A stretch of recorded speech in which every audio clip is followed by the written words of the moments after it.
Buying a home can be nerve-wracking, especially if you're a first-time homebuyer. I put together some tips that will help navigate the process, save money, and avoid common mistakes. In this fourth video of a four-part series, I'm talking about first-time homebuyer mistakes to avoid.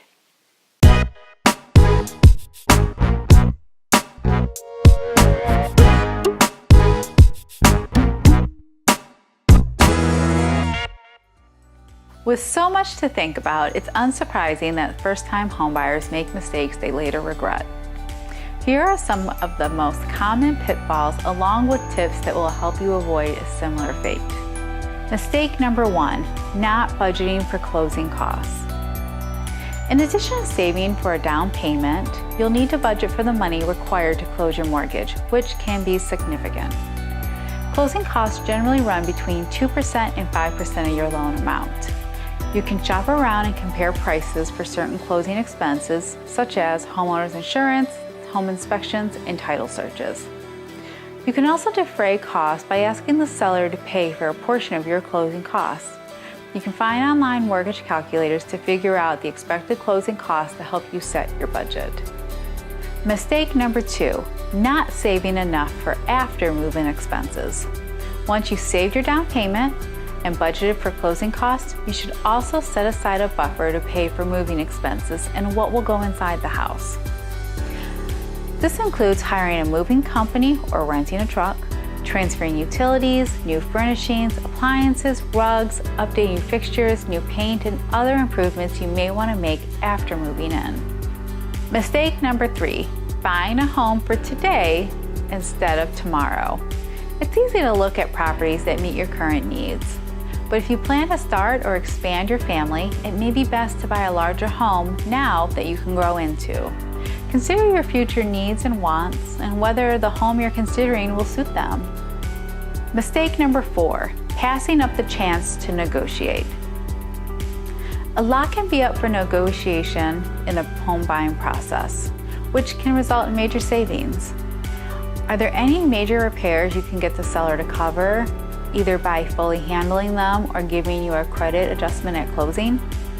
Is the seller willing to pay for any of the closing costs? If you're in a buyer's market, you may find the seller willing to bargain with you to get the house off the market. This is where having an experienced real estate professional can make all the difference. Mistake number 5, not knowing the limits of a home inspection. After your offer is accepted, you'll pay for a home inspection to examine the property's condition inside and out, but the results will only tell you so much. Not all inspections test for things like radon, mold, or pests, so be sure to know what's included. Make sure the inspector actually inspects every part of the home, such as the roof, attic, and any crawl spaces. Attend the inspection and pay close attention. If the home has a pool, hot tub, sauna, or other special amenities, you may want to hire a specialist to inspect those items. Your real estate professional can offer guidance. Don't be afraid to ask your inspector to take a look or a closer look at something and ask questions. No inspector will answer the question, "Should I buy this house?"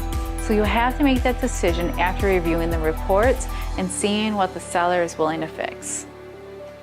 Mistake number 6, not buying adequate homeowners insurance. Before you close on your new home, your lender will require you to buy homeowners insurance. Shop around and compare insurance rates to find the best price.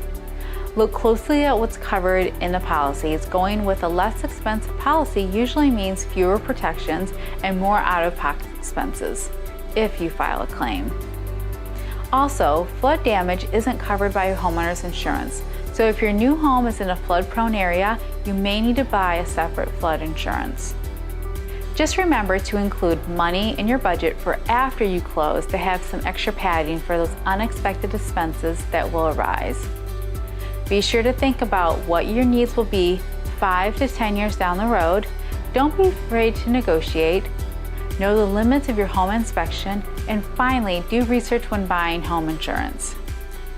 To make sure you stay up to date with this and other tips and tricks, be sure to hit that subscribe button.